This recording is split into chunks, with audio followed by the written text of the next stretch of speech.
Hello and welcome to the show.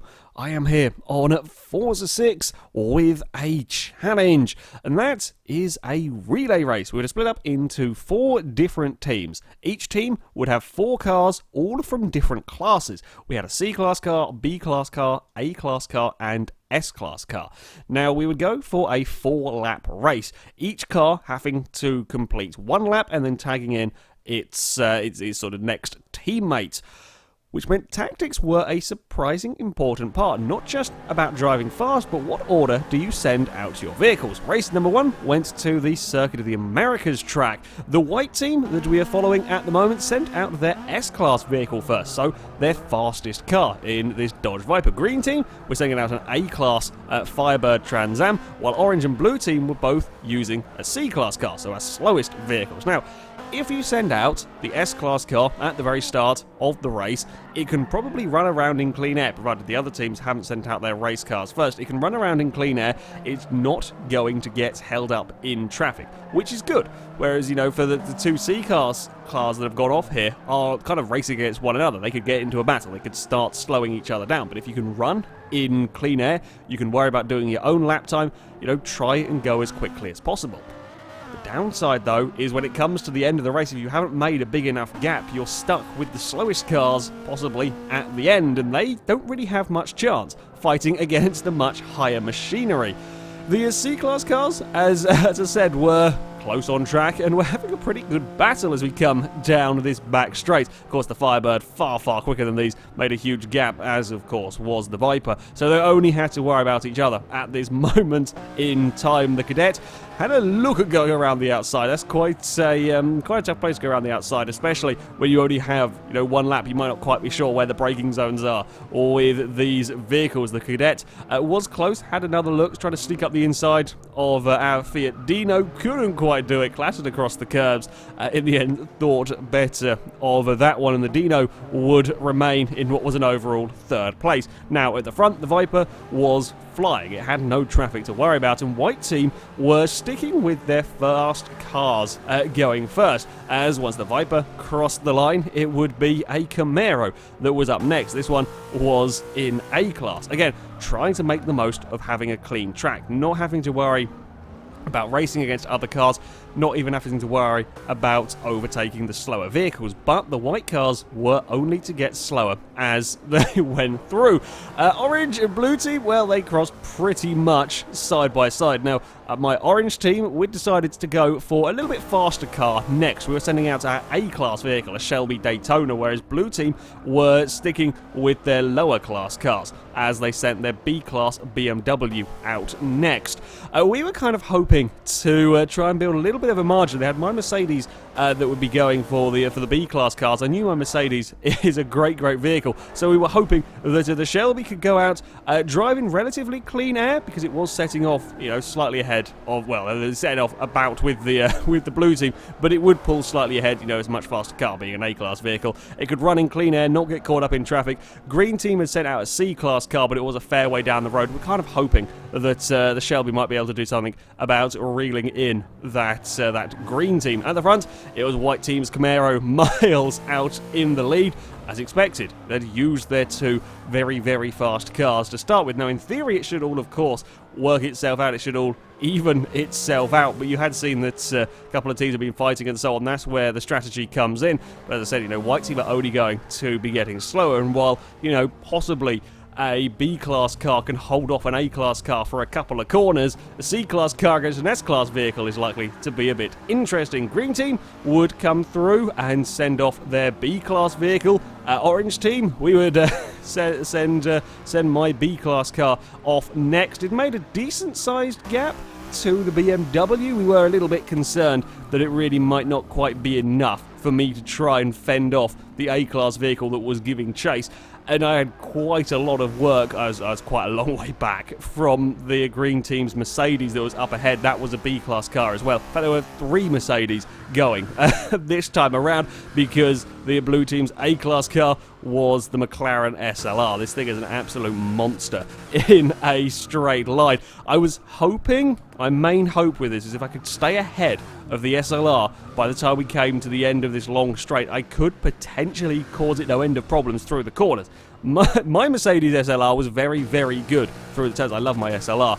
However, I wasn't quite far enough ahead. I had too much work to do, and sure enough, there was absolutely nothing I could do against the McLaren. It has so much straight line speed. I was only a little bit, a fraction away from being able to stay ahead of it, but it was enough to let the McLaren through, and I could keep up with it pretty well through these final sections. That's why I was hoping if I could stay ahead of it, I could slow it down.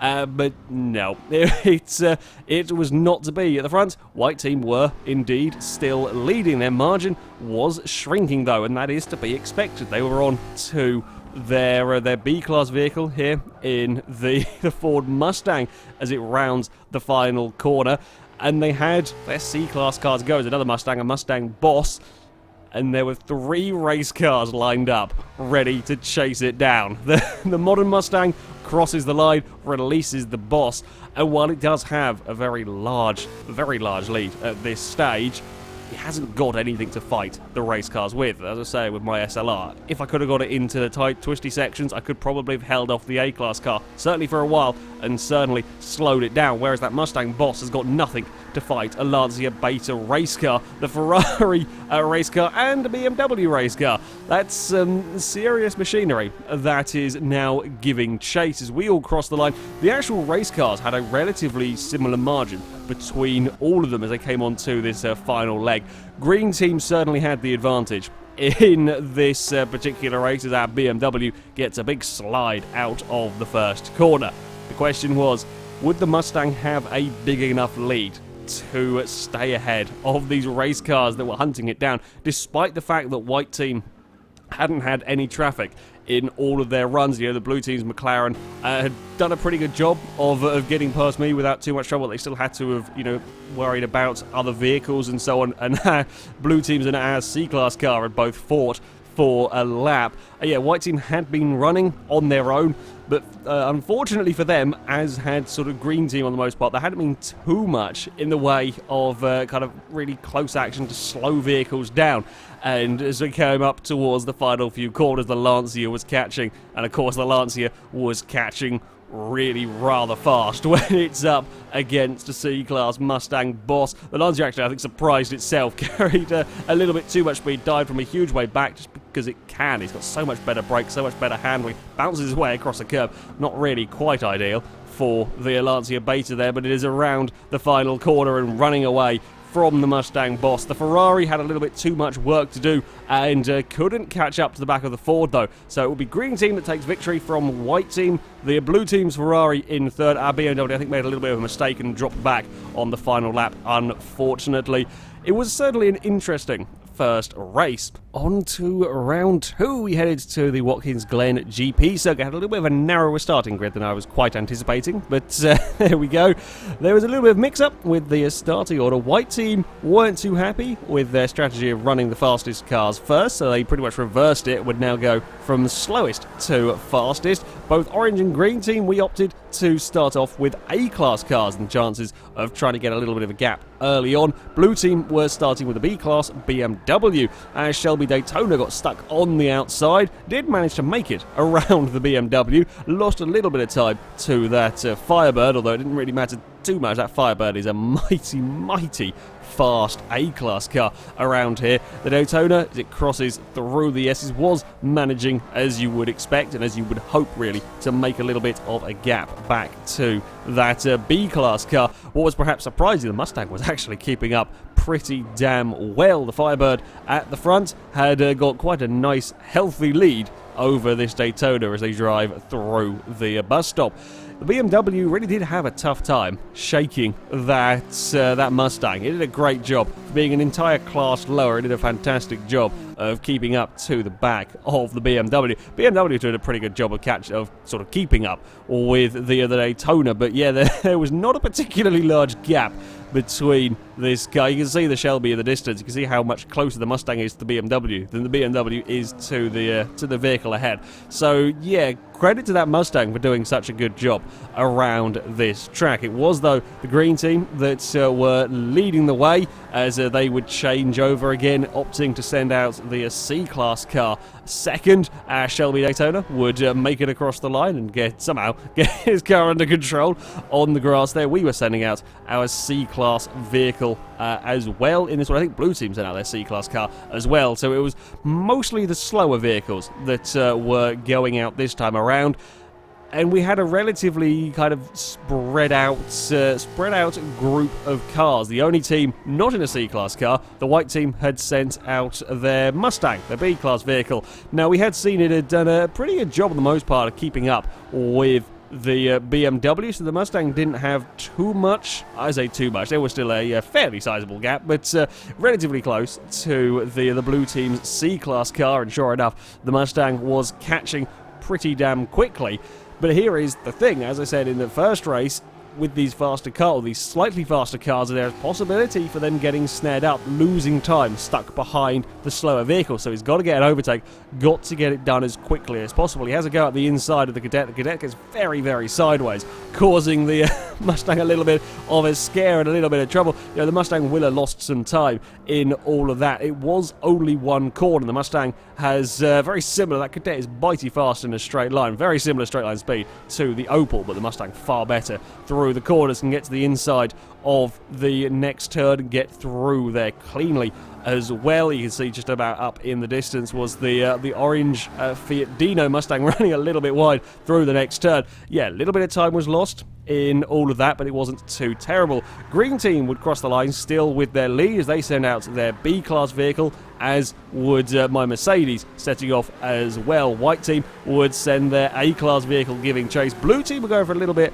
of a different strategy. They wanted to have the lead going into the last leg. They sent out their race car next, which would have a relatively easy job of overhauling the A-Class car ahead of him. But then, of course, that means Blue team haven't got their race car for the very end. They're left trying to defend, you know, with an A-Class vehicle against the full-on race cars. So yeah, the Ferrari had to get a move on to try and make as bigger a gap as possible.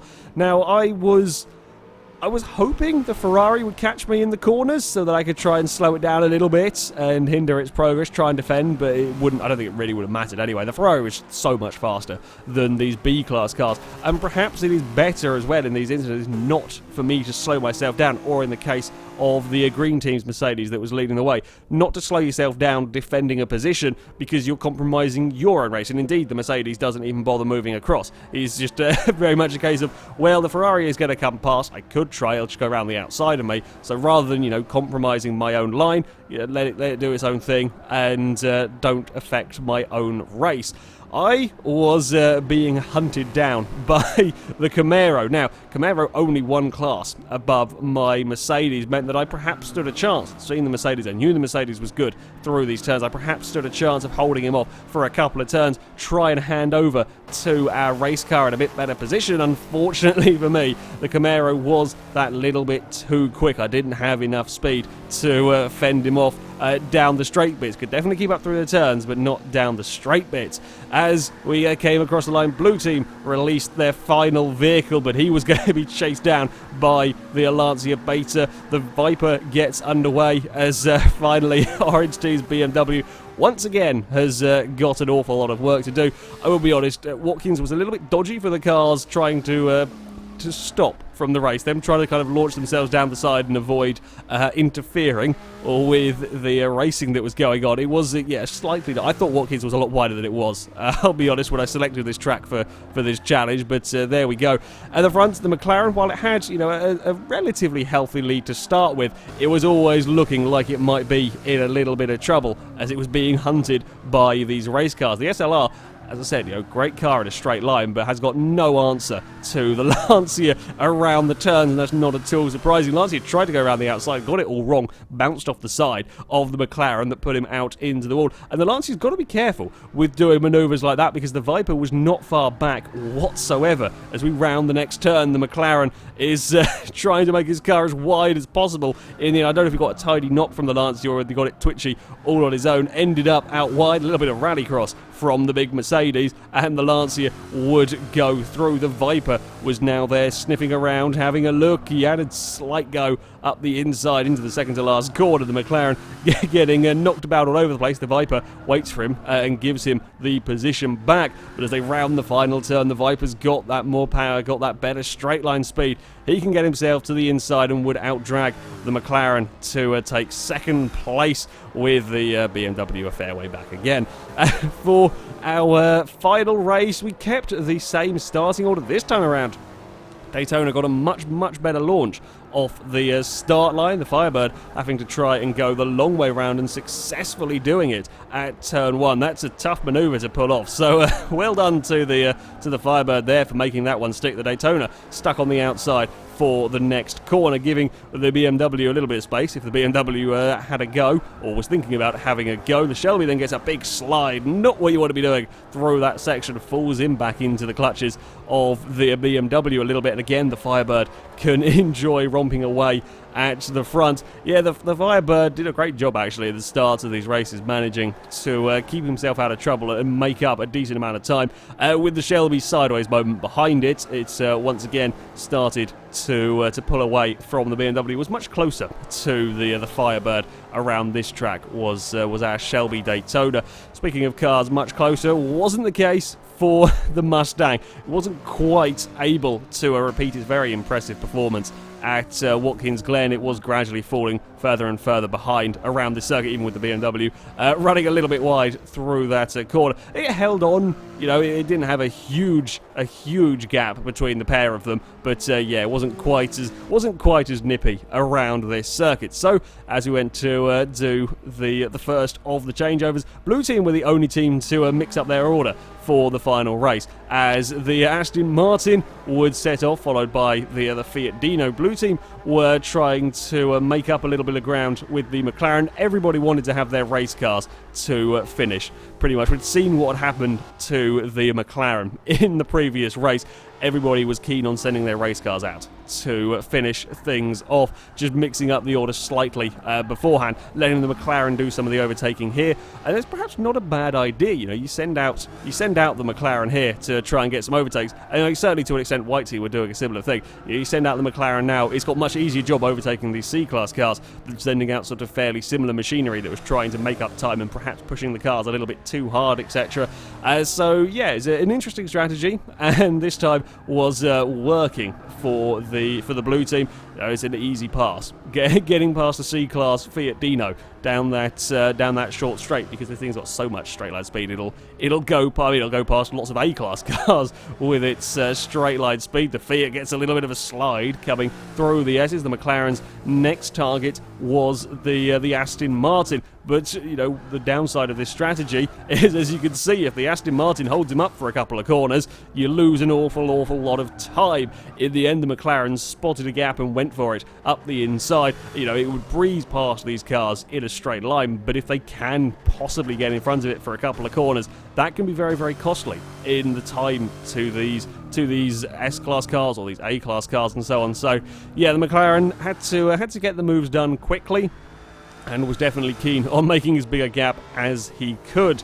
The white team's car was, again, they were going through, just gradually getting faster and faster as the race progressed. The Mustang was not that far back from the C-Class cars this time around, but you could see the Fiat up ahead, although running a little bit wide into the chicane certainly won't have helped. On to the next changeover. Blue Team have a fairly healthy margin as they give their C-Class car the lead as green team send their B-Class Mercedes. My B-Class Mercedes goes and gives chase as a white team are once again sending off the A-Class Camaro to hunt all of us down. Unfortunately, I was never really in a position to race. I think in all of my races, I was racing against the other Mercedes, the other B-Class Mercedes. I was never handed over to at a position where I could really go and challenge and race that particular vehicle. I just had miles of work to do. At the front, the C-Class Opel Kadett was leading the way. It had a fairly large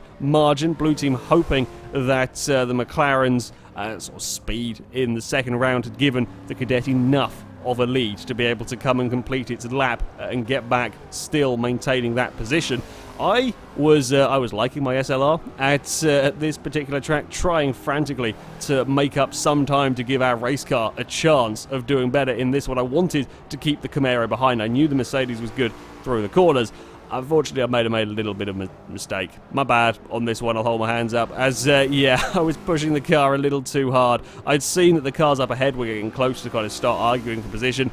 Thought I could try and make up some time, and I couldn't. I wanted to fend off the Camaro, and I pushed my luck too hard. Running wide, that's costly. Mistakes in this are very costly. It's incredibly hard to recuperate time. When you've only got one lap with your vehicle, it's very tough to try and make any time back up if you do make, in my case, a fairly sizable mistake at the front, and there was a bit of a mistake from the Kadett, not quite as bad as my Mercedes running wide, but missing the chicane like that is not quite ideal. The Opel has so much acceleration though that it actually outdrags the B-Class Mercedes to the final turn. No trouble for the Merc, it'll drive right around the outside, and the Camaro's catching up after their little squabble. Camaro has the straight line speed on all of them as they run down towards the start-finish line. They've got to be careful because there are the waiting cars in the middle of the road, and as they all try and squeeze through the gap, well, the Kadett might have ended up on its roof and rolled a couple of times. I mean, it's a proper FailRace video now at the end of the day, and we've had an upside-down car.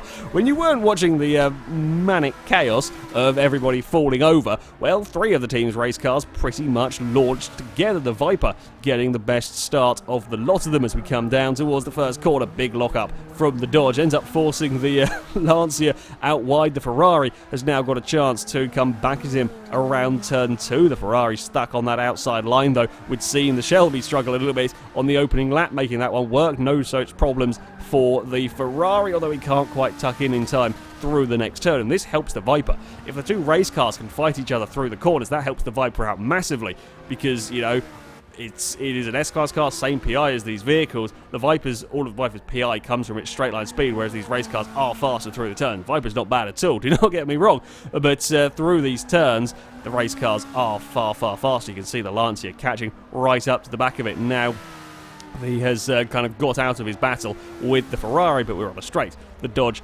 or the SRT, I should say, sorry, pulls away down towards the hairpin. The Lancia is going to be catching right back up again. The Lancia is running out of time, though, around this circuit. They're running out of corners to make a move, but he's quick through the uphill chicane. The Ferrari is fading a little bit in the background, just can't quite compete with these vehicles, and I gave the BMW far too much work to do to really get involved in this fight. The Lancia sees a gap, has a go, but it's not quite enough of a gap. He gets alongside the Viper as we come down the back straight, but we've seen how quick that thing is in a straight line. White team once again take the lead as they run up towards the chicane for the final time. The Lancia is just too far back. A bit of a lock-up from the Ferrari in the background, and from the Lancia as well. He's trying to push it and pushes it far too hard through the chicane, runs out onto the grass, gets caught on the curb, and now the Ferrari is wanting to have a go at getting that second place. Throws it up the inside, runs the Lancia out of road around that final turn. It would be the Viper that would take victory in the end. A small mistake from the Lancia, dropping it all the way to third place in that. And Orange team didn't have a particularly good day. I think the BMW was actually catching them towards the end there, especially with their fight, but I gave the poor BMW far too much work to do. On to the overall results. I gave the teams 3 points for a victory, 2 for second place, 1 for third, and none for last. Well, only Orange team got last. It was actually a tie between Green and White team, although Green team did take 2 race wins, so they will claim victory in this challenge. This was actually an awful lot of fun. It was something a little bit different, and there were a fair bit of tactics actually went into organising the vehicles. It was all about trying to keep your cars out of traffic, but equally, you definitely wanted to have a fast car to finish so that it could battle its way up. You didn't really want to have a C-Class car trying to defend from the incredibly fast vehicles at the end, because they had no real answer to them. Orange team, we got a little bit unlucky with individual mistakes. I think perhaps a couple of cars are not massively competitive. It's just, yeah, if you have, as I said, if you have a small mistake, it snowballs. It's very, very difficult to recover from a little mistake in this kind of racing. I made one at Nürburgring. I think the BMW made one at Circuit of the Americas. It's just, something that can happen with it, but it was certainly good fun. Even coming last, it was good fun. I highly recommend this kind of racing. Something a little bit different, and something really rather good fun, actually. Anyway, that is it for this video, guys. Thank you very much for watching, and until next time, goodbye.